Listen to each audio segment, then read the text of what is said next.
화목해 하는 직분을 주셨으니 그런 제목으로 말씀 전할 때 저와 여러분 우리 모두에게 축복이 되어지는 은혜가 있으시기를 간절히 소망합니다. 오늘 말씀을 잘 들으셔야 됩니다. 오늘 제가 여러 가지 이야기를 할 거기 때문에 잘 못 들으시면 마음을 구정장날 갖다 두고 계시면 오늘 뭔 이야기 했지? 그렇게 생각할 수 있어요. 그러니까 말씀을 집중하여서 이렇게 잘 들으시면 은혜가 될 줄 믿습니다. 살다가 보면 잊혀지지가 않고 꼭 마음에 기록되어지고 기억되어지는 그런 일들이 있어요. 중학교 1학년 때였던 것 같습니다. 도덕 수업 시간이 되었는데 선생님이 오시더니 칠판에다가 큼지막한 글씨로 사람 인자를 6개를 이렇게 딱 쓰셨습니다. 저 왜 저러시나 생각을 했죠. 해석을 하셨습니다. 사람이면 다 사람이냐? 사람이 사람다워야 사람이다. 그 선생님 이름은 기억이 안 나는데 그 했던 그 이야기는 지금도 생생하게 기억이 되어집니다. 우리 그리스도인도 마찬가지입니다. 성경책 들고 다니면 다 교인이냐? 아닙니다. 그리스도인다워야 하나님의 말씀대로 살아야 교인이며 하나님 나라 백성이다라는 것을 생각하며 저나 여러분 믿음의 삶을 온전히 살고 또 주님이 기뻐하는 그런 삶을 살아갈 수 있기를 간절히 축복합니다. 또 기억나는 게 있는데요. 신학대학원 2학년 때였던 것 같습니다. 제가 지역에서 가장 부흥하는 교회 중고등부 전사를 은혜 가운데 하고 있었던 그런 때였습니다. 중고등부가 부흥하는 게 아니고 교회가 가장 부흥하는 그런 교회였는데요. 아마 날만 새고 나면 10명씩 몰려옵니다. 얼마나 놀라웠던지 하나님의 은혜지요. 중고등부 아이가 저희들 한 50명 있었거든요. 옆 교회에서 한 어른들 100여 명 남짓 때는 우리 교회보다 좀 한참 작은 교회에서 우리 아이들하고 축구를 한번 하자 그런 이야기가 왔습니다. 그래 하지 뭐 어렵겠나 그러면서 이제 토요일 오후에 모여서 같이 축구를 합니다. 결론부터 말씀드리면 우리는 그날 축구 경기에서 5대0으로 깨졌습니다. 저는 그날 히딩크 감독의 마음을 이해할 것 같았습니다. 5대0으로 깨어지고 나니까 얼마나 섭섭하고 그러든지. 그런데요, 그날 우리는 그래도 그보다 큰 교회고 우리 교회보다 한 2배 이상 건물도 크고 큰 교회입니다. 그러니까 우리 교회는 좀 큰 교회고 우리는 아이들도 많고 하니까 그 교회 전사님한테 설교를 맡겼습니다. 운동회 하기 전에 잠깐 우리 그래도 예배 드리고 해야 되지 않겠느냐. 그러니까 그 전사님이 마분지 도화지 큰 거 이렇게 갖고 오셨어요. 이거보다 한 2배도 더 큰 거 갖고 오더니 거기에 숫자만 몇 개 써가지고 왔습니다. 그래서 여러분 새벽에 오시는 분들이 들었을 텐데요. 5 빼기 3 이꼴 2 이렇게 써져있습니다. 5개에다가 3개를 빼면 2개죠, 그죠? 좀 뭐 하려고 가져왔는가 생각을 했습니다. 조금 있다니까 해석을 하시더라고요. 오해도 3번만 생각하면 이해가 된다. 그런 말이래요. 그럴 수도 있겠네. 고개가 끄덕여졌습니다. 그게 아니고 또 뒤집어 보더니만요. 2 더하기 2는 4 이렇게 써져있어요. 저건 또 뭐야? 그랬더니 이해와 이해가 합쳐지면 사랑이 됩니다. 제가 이거 안 적었는데도 잘 알아요. 딱 기억이 되어지지 않습니까? 그렇죠? 그렇게 선명하게 기억이 되어지는지 모르겠습니다. 그 뒤에 딱 한마디 하셨어요. 우리는 그리스도인이기 때문에, 우리는 예수님 믿는 사람이기 때문에 이런 정신으로 하면 오늘 아무 문제 없고 은혜가 될 것입니다. 그날 우리는 5대0으로 졌는데 그냥 은혜롭게 끝났습니다. 왜냐하면 말씀을 잘 들었기 때문에 은혜가 되어집니다. 그 뒤에도 가끔 저희는 아이들에게 그런 이야기를 하고, 교회에서도 설교를 할 때 그런 이야기를 했습니다. 그리스도인으로서 우리가 하나님 앞에 오해가 되어질 일이 있어도 3번 생각해 보고, 그래야 해서 이해하고 넘어가고, 또 이해와 이해를 합쳐서 사랑으로 그리스도인에 합당한 정체성을 가지고 살아가는 그런 분들이 되어지기를 간절히 소망합니다. 믿음 생활할 때 우리가 우리 자신이 누구인가라는 것을 잘 알고 그렇게 신앙생활을 해가는 게 참으로 필요합니다. 자기 정체성, 그런 이야기를 하죠. 신앙인의 정체성, 그걸 바로 가지고 가야 우리가 바른 믿음의 삶을 삽니다. 어떤 남자가 공원에서 쇠주 한잔 하시고 우두커니 앉아서 벤치에 탁 앉아 있습니다. 지나가던 경찰이 순찰을 하는데 한 바퀴 돌아도 거기 있고, 2바퀴 돌아도 거기 있고, 3바퀴 돌아도 한참을 지내도 여전히 거기 있습니다. 그래서 가서 물어봤습니다. 당신 누구요? 뭐 하는 사람이요? 그랬더니 그 사람이 하는 이야기가, 내가 그거를 몰라가지고 여기 이렇게 있습니다. 그 얘기를 하더래요. 자기 정체성이 뭔가, 자기가 누구인가, 그거를 모르니까 거기 그렇게 우두커니 앉아있다라는 것입니다. 현대인은 그런 생각에, 그런 마음에 매여 있는 사람들이 참 그렇게 많은 것 같아서 너무 마음이 아프고 그렇습니다. 자기 정체성을 잘 알고 자기가 어떤 사람인가, 어디로 나가야 될까, 그것을 아느니 그는 정말 얼마나 귀하고 복됩니까? 최근에 만난 분은 그런 이야기를 하셨어요. 당신의 외할머니도 신앙생활을 하시고 어머니도 신앙생활을 하시고, 그래서 그 교회에서 당신도 믿음의 삶을 그렇게 살게 되셨다라는 것입니다. 유독 젊은 날 방황을 많이 해서 객지에 나가서 그렇게 생활을 하시게 되었는데요. 기억에 생생히 남는 일이 있대요. 뭐가 기억에 남습니까? 이렇게 여쭤봤더니 술이 잔뜩 취해가지고 집에 와서 자고 있으면 인기척이 느껴진대요. 어머니가 오시는 겁니다. 어머니가 오셔가지고 자기 머리맡에 이렇게 앉으셔서 위하여서 기도를 해 주시는 거예요. 하나님, 이 아들을 불쌍히 여겨주시고, 하나님, 이 아들이 하나님께 돌아오게 해주시고, 하나님, 이 아들이 교회에 중직자가 되어서 주를 위하여 충성하는 그런 사람이 되게 해주세요. 그런 기도를 어머니가 드리고 있더라는 겁니다.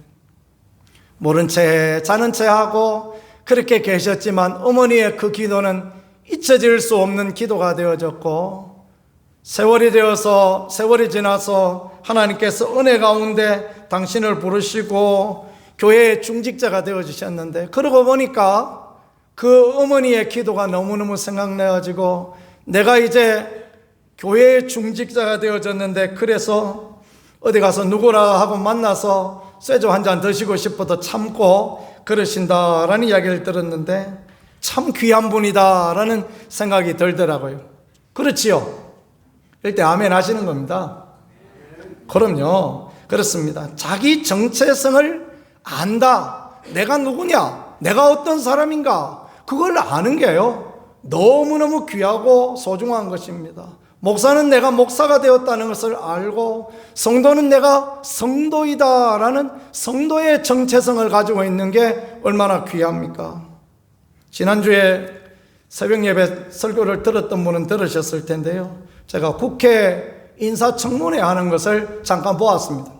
제가 뭐 일이 없어서 인사청문회 늘 보는 거 아니고요, 낮에 사무실에 앉아서 유튜브를 켰더니 거기에 이런 제목이 떴어요. 목사를 뽑는 것이냐? 인사청문회인데 목사를 뽑는 것이냐 막 그런 걸 써놨어요. 뭐요? 그래가지고 이제 제가 클릭을 해서 한 10분짜리 영상이라 처음부터 끝까지 이렇게 봤습니다.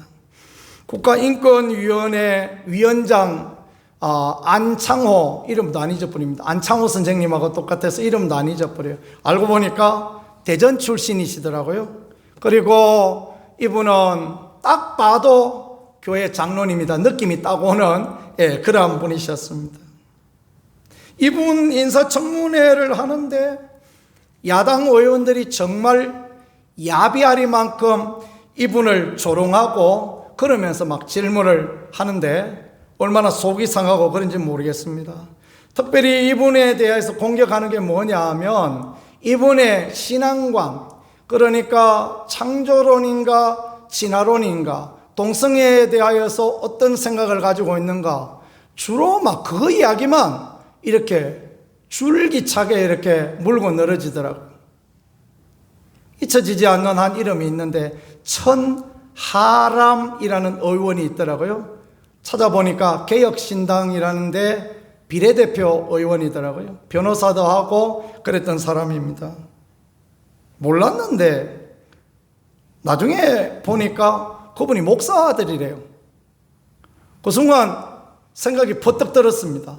하람, 그렇구나. 목사 아들 맞구나. 하람이 뭐죠? 하나님의 사람.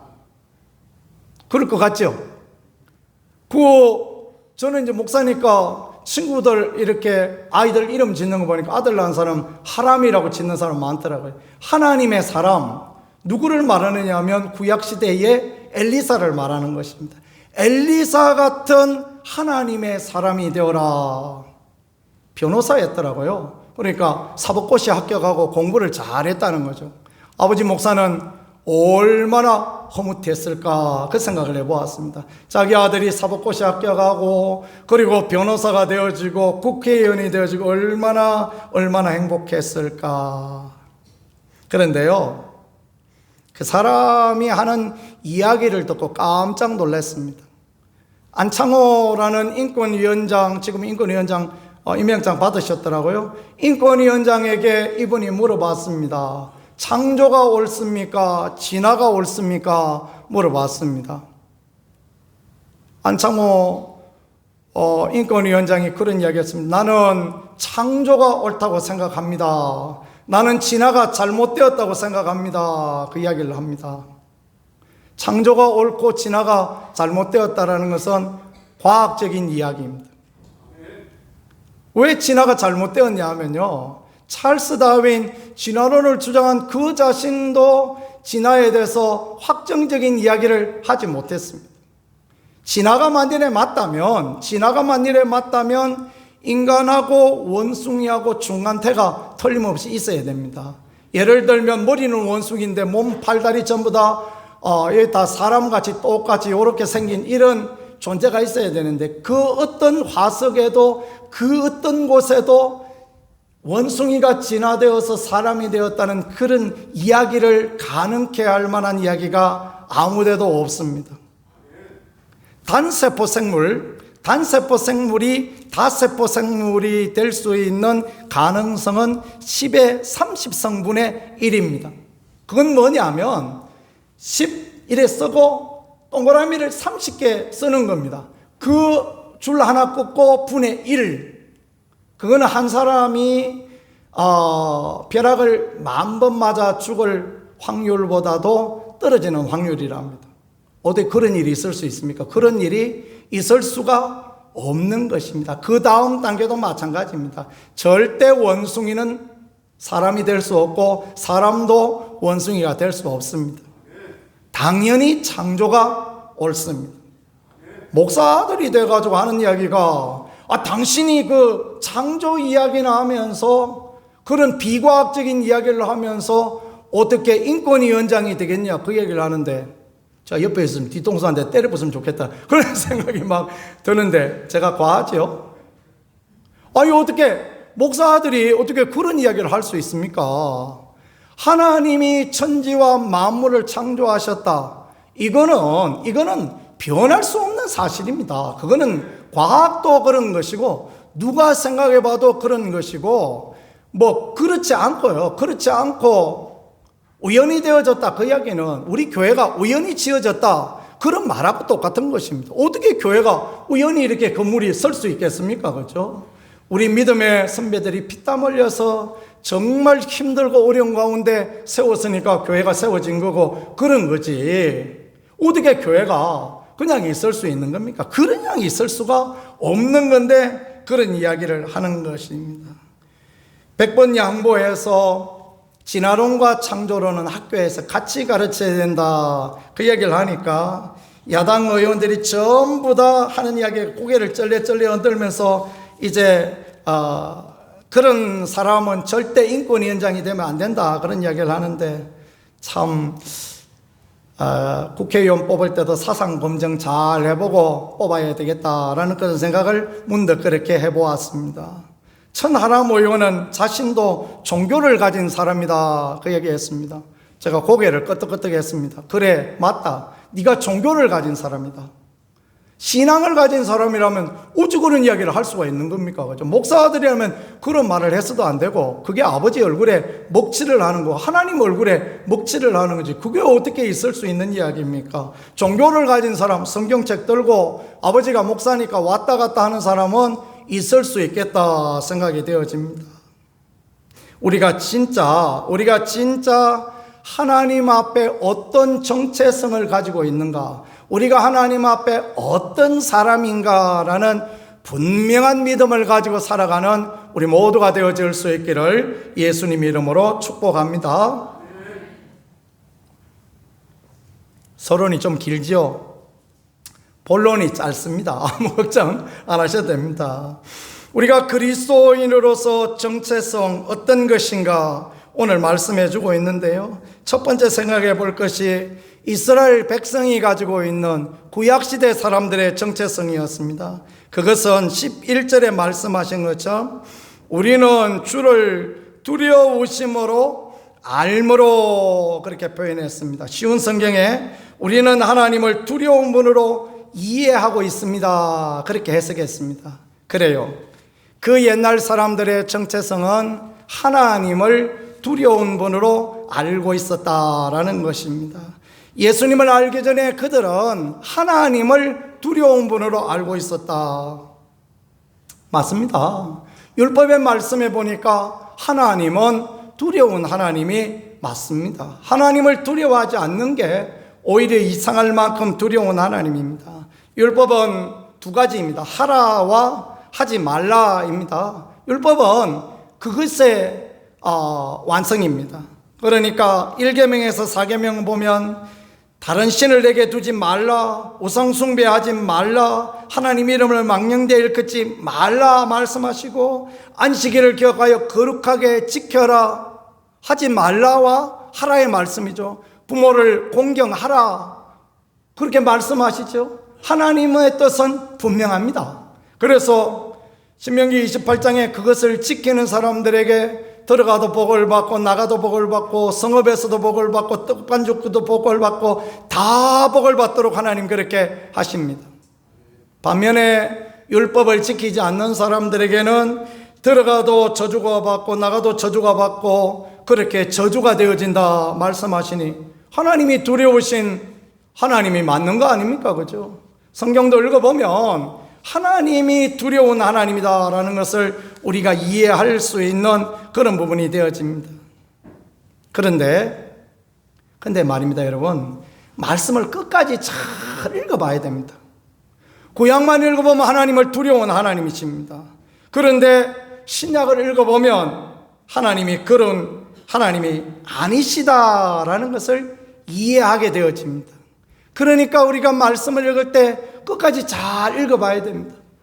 판사님들 판결문도 그런 거 아닙니까? 판사님 판결문 텔레비전 나오는 거 보면 어떤 사람이 도둑질해서 잡혔습니다. 이 사람은 도둑질을 했고 사회 질서를 파괴했고 남의 재물에 손해를 주었으니 중벌에 처하여 마땅하나. 그 다음에 다른 얘기 하죠. 사흘 동안 굶어서 배가 고팠고 초범이고 깊이 뉘우치고 있고 한 가정의 가장이고 또 피해자와 합의를 했으니 이 사람은 집행유예에 처한다. 뭐 이런 결정 내리는 거 여러분 보셨죠? 끝이 중요합니다. 끝까지 읽어봐야 돼요. 성경도 읽다가 말고 그냥 창세기 읽어보다가 뭐 덮고 마태복음 읽어보다가 덮고 그렇지면 안 됩니다. 끝까지 읽어봐야 하나님의 사랑과 하나님의 은혜를 알고 우리가 그리스도인으로서 합당한 정체성을 가지고 그렇게 살게 되어지는 것입니다. 그래서 신약 성경 한번 읽기를 하는 것입니다. 말씀 한번 읽어보십시오. 전체적으로 다 읽어보면요, 듣는 수준이 달라집니다. 제가 있던 교회 그 성도님들은 그런 이야기 했습니다. 목사님, 성경 3번 읽어보니까 설교가 이해가 됩니다. 그런 말씀을 하시더라고요. 혹시 여러분 설교가 잘 이해가 안 되고 도대체 저 목사 무슨 이야기를 하는가 싶거든 성경을 많이 읽어보시기를 축복합니다. 성경을 읽어보면 설교가 이해가 되어집니다. 무슨 이야기 하는지 바로 그렇게 알게 되어집니다. 그리스도인의 정체성은 무엇인가? 두 번째, 그리스도의 사랑이 우리를 강권하시는도다 그랬습니다. 14절 말씀입니다. 14절에 보니까 그리스도의 사랑이 우리를 강권하시는도다. 같이 한번 해보겠습니다. 강권하시는도다. 세 번역에 보니까요, 그리스도의 사랑이 우리를 휘어잡습니다. 이렇게 표현했습니다. 휘어잡는다 그랬어요. 여러분, 휘어잡는 거 보셨습니까? 제가 전에 있던 교회에 애호박 농사를 짓는 성도님 계셨는데, 애호박 아시죠? 애호박 이렇게 길쭉하게 생겨가지고 어떤 때는 봉지에 싸져 있는 그런 애호박 여러분 보셨죠? 그게 애호박이라 그러는데요. 그거 농사를 짓는 집에 갔더니 호박에다가 봉지를 잔뜩 끼워놨어요. 그 어떤 것은 위에다가 또 호치키스를 이렇게 딱 찍어놓고, 그래 물어봤습니다. 집사님, 호박에 봉지는 왜 끼워놨습니까? 그러니까 목사님 그것도 몰라요? 모르니까 물어보죠. 알면 뭐하러 물어보겠습니까? 그죠? 그랬더니 하는 이야기가, 요렇게 끼워놓으면 호박이 쭉 똑바로 큰대요. 호박이 이렇게 휘어지잖아요. 시장에 가보면 호박 한 박스에 똑바른 거 2만 원 하는데 휘어진 건 5천 원밖에 안 한대요. 그런 것도 가끔 있어야 우리 장로님 식당에도 갖다 쓰고 그럴 텐데, 하여튼 그렇게 끼워놔요. 그리고 왜 그러냐 물어봤더니 이 봉지가 제법 튼튼하다는 거예요. 애호박 봉지 좀 튼튼하죠, 그죠? 그거 씌워놨는데 그렇게 씌워놓으면 크다가 휘어지고 싶어도 못 휘어지고 똑바로 이렇게 커진다는 것입니다. 그게 휘어잡는 거예요. 그게 바로잡는 것입니다. 그리스도의 사랑이 우리를 강권하시는도다. 우리는 어떤 사람인가? 그리스도의 사랑이 우리를 강권하신 은혜를 입는 사람이다라는 것입니다. 그러니까 한 사람이 모든 사람을 대신하여 죽었은즉 모든 사람이 죽은 것이라 그랬습니다. 그리스도의 사랑이 우리를 강권하고 예수님께서 우리를 위하여 대신 죽어주심으로 말미암아 하나님의 그 놀라운 사랑과 은혜가 우리를 붙들고 있는 사람이다. 우리는 하나님의 사랑받은 사람이요, 우리는 하나님의 은혜 입은 사람이다 라는 것을 말씀하십니다. 이런 정체성, 나는 하나님의 사랑받은 사람이고 나는 하나님의 자녀며 나는 하나님의 은혜를 입은 사람이다라는 것을 믿으실 수 있기를 축복합니다. 하나님 왜 우리에게 은혜를 주시겠습니까? 그것은요, 부모와 자식의 관계 가운데서 이해되어질 수 있습니다. 신방을 갔더니 어떤 분이 그런 이야기를 하세요. 젊은 날 돈을 꽤 많이 벌으셨다는 겁니다. 그래서 노후에 쓸 것까지 딱 은행에 넣어놓고 계셨대요. 어느 날 아드님이 오셔서 하는 이야기예요. 엄마, 아버지, 제가 사업을 하는데 돈 좀 빌려주세요. 그 이야기를 하시더라고요. 그분 그 이야기 뒤에 하시는 이야기가 참 은혜가 됩니다. 목사님, 자식이 빌려달라 그러는데 어떻게 안 주겠습니까? 빌려달라 그러는데. 그래가지고 자기가 생각할 때는 통장에 넣어놓은 거, 노후에 쓸 거 내가 요거는 남겨놓고 줘야지 생각을 하고 있었는데 막 고마 홀라당 다 주셔버렸다는 거예요. 그래서 뭐 홀라당 다 써버려가지고 이제는 남은 것이 별로 없다 그 얘기를 하는데, 저는 안타까우면서도 그 이야기를 들으면서 그래, 저게 부모의 사랑이고 저것이 하나님의 사랑이구나, 그런 것들을 깨닫고 알게 되어졌습니다. 참 그게 얼마나 귀하고 얼마나 복된 그런 것입니까? 부모는 그런 거 아닙니까? 아무리 친한 사람이 와서 뭘 좀 빌려달라 그래도 내가 뭐 돈이 있어 그러고 말았는데 자식이 달라 그러니까 그거 어떻게 안 주고 됩니까? 그렇죠? 나중에 뭐 먹다가 떨어져도 할 수 없이 주는 거, 그게 하나님의 사랑이고 우리는 그 하나님의 사랑을 본받고 알게 되어졌습니다. 그 예수 그리스도의 십자가는 하나님의 아들이 우리를 위하여 죽으신 것은 하나님이 우리 아버지이시기 때문에 그런 사랑과 은혜를 받았다라는 것을 믿으실 수 있기를 축복합니다.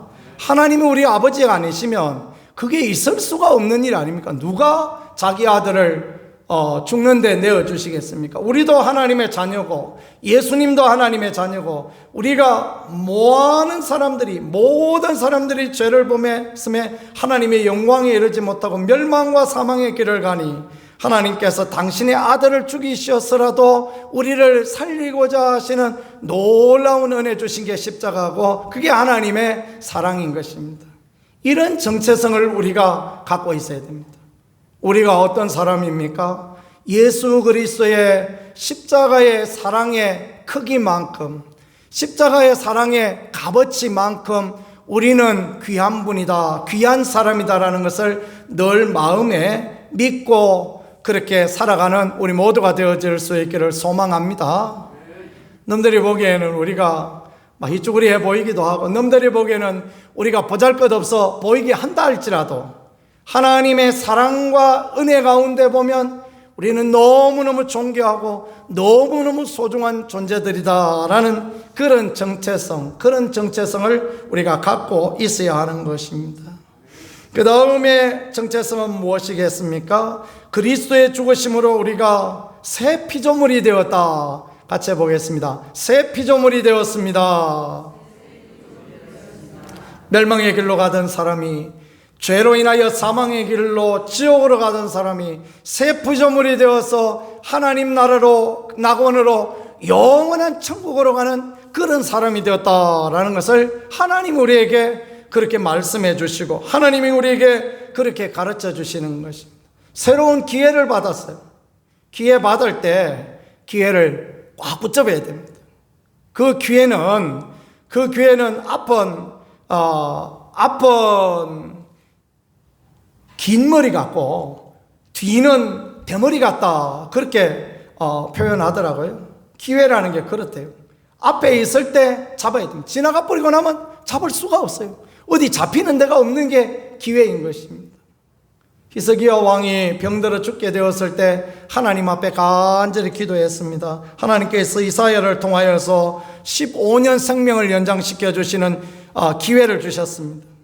은혜를 잊어버리고 바벨론의 사자가 왔더니 너무너무 좋아가지고, 바벨론은 한참 떠오르는 그런 나라였거든요. 튼튼한 나라, 큰 나라에서 사신이 와서 당신이 죽다가 살아났다더군요 하면서 그냥 좋은 선물을 갖다 내보니까 너무너무 좋아가지고, 잘 듣고 계시죠? 그래가지고 그 나라에 있는 모든 것을 다 보여줬습니다. 그러면 안 되는데 그러면 됩니까? 그죠? 그러면 속사정을 다 보여주니까 침략을 당하는 거 아닙니까? 하나님께서 히스기야의 교만을 책망하시고 너의 이 모든 것 다 뺏기겠다, 그렇게 말씀하시고, 히스기야는 문둥병자가 되어서 15년을 별궁에서 지내는 신세가 되어지고 그 인생 비참한 인생이 되어졌습니다.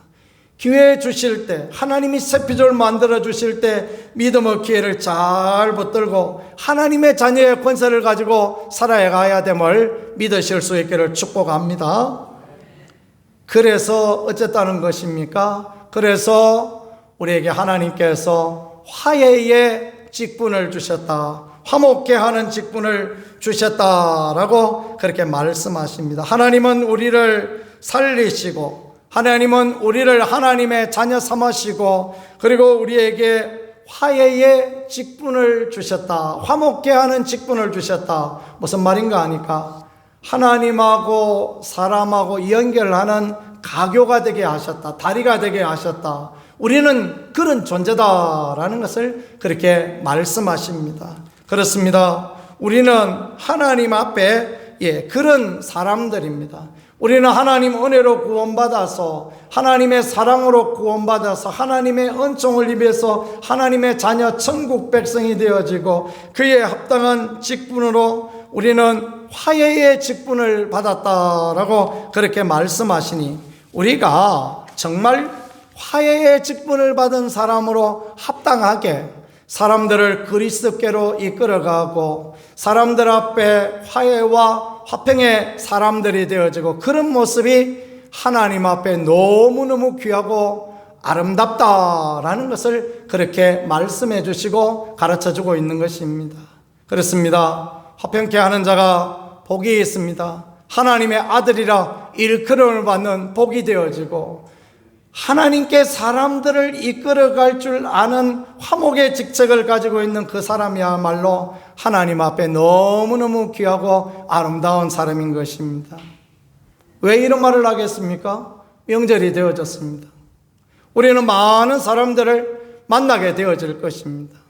하나님께서 우리에게, 이전에 두려움 가운데 살던 우리에게 그리스도의 십자가의 은혜로 말미암아 구원받은 사람 되게 하시고, 새 피조물이다 말씀하여 주시고 화목케 하는 직책을 주셨어요. 그 사람들을 주님께 이끌어가고, 그 사람들에게 예수님을 소개하고, 그 사람들이 하나님 앞에 나오는 그 일에 쓰임받고, 또 그 일을 위하여 쓰임받음으로 하나님 앞에 상을 받고 하나님의 은혜 누리라고 하나님 우리에게 그렇게 불러주신 줄 믿으실 수 있기를 축복합니다. 그리스도의 대사, 그런 제목의 책이 있습니다. 중국 대사로 6년 몇 개월 동안 중국 대사를 했던 분, 우리나라 역사상 중국 대사 가장 오랫동안 했던 그런 분이라고 합니다.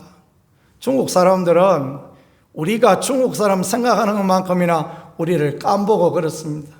우리는 메이드 인 차이나 하면 고개를 돌려보지 않습니까? 우리는 뭐 메이드 인 차이나 하면 벌써 뭐 선한 것이 나오겠느냐, 기본적인 생각이 그렇지 않습니까? 터키에 갔더니, 성지순례 때 터키에 갔더니 터키 사람들이 목도리를 팔아요. 그러면서 막 하는 이야기가 메이드 인 터키, 노 차이나, 이 차이나 아니라고 막 그렇게 계속 강조를 하더라고요. 얼마나 웃었는지 모르겠습니다. 그만큼 세계인들이 도대체 중국 제품이라는 것은 거시기하다 생각하는데, 중국 사람들은요 또 우리를 그렇게 무시하고 그런 것들이 있습니다.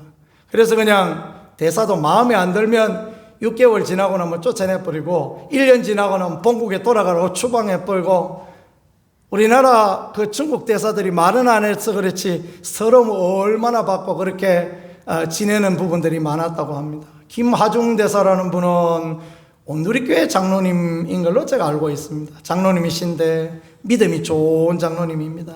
늘 위하여 기도하는 그런 장로님입니다.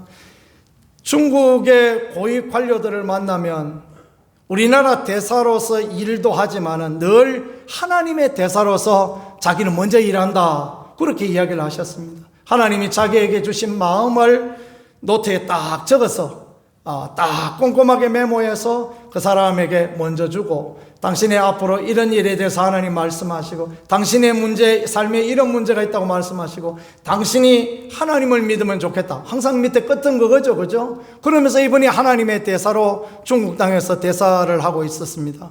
그러니까 하나님께서 보시기에 너무 이쁘니까 그를 최장기 중국 대사를 할 수 있게 그렇게 하셨다, 그런 이야기를 들으면서 참 이분이 귀하다 생각했습니다. 6년 몇 개월이면 대통령이 한 번 바뀌어도 대사를 하고 있었다라는 거죠. 하나님의 대사의 일을 잘 감당하니 주중 대사도 잘할 수 있게 도우셨다. 그의 간증인데요.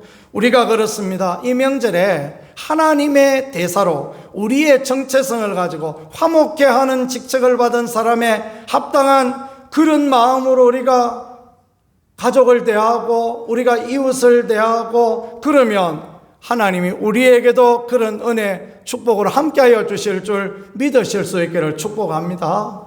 화목해 하는 직책은 누가 그냥 뒤에서 꽁시랑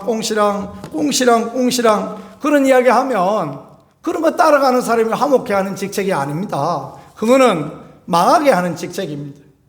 그래가지고 그냥 여 모여서 이야기하고 저 모여서 그 이야기하고 이런 이야기를 하면 그거는 망하는 직책입니다.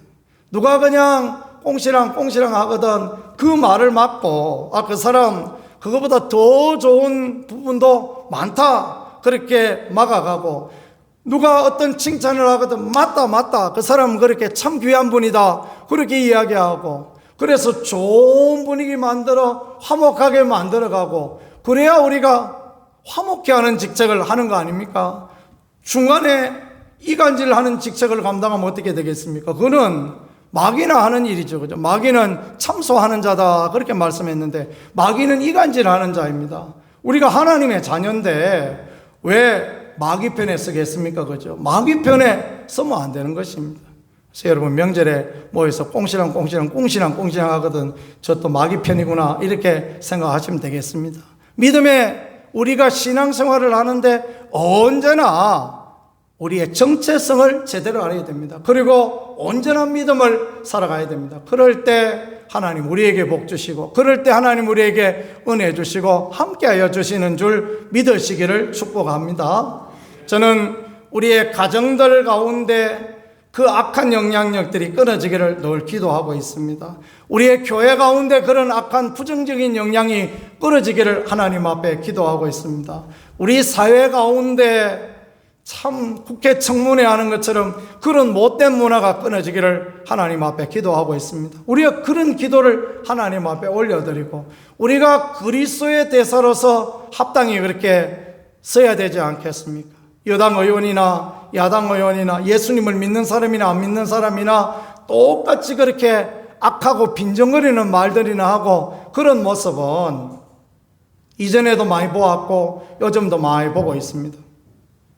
저는 그것이 하나님 앞에 옳지 않다라고 생각합니다.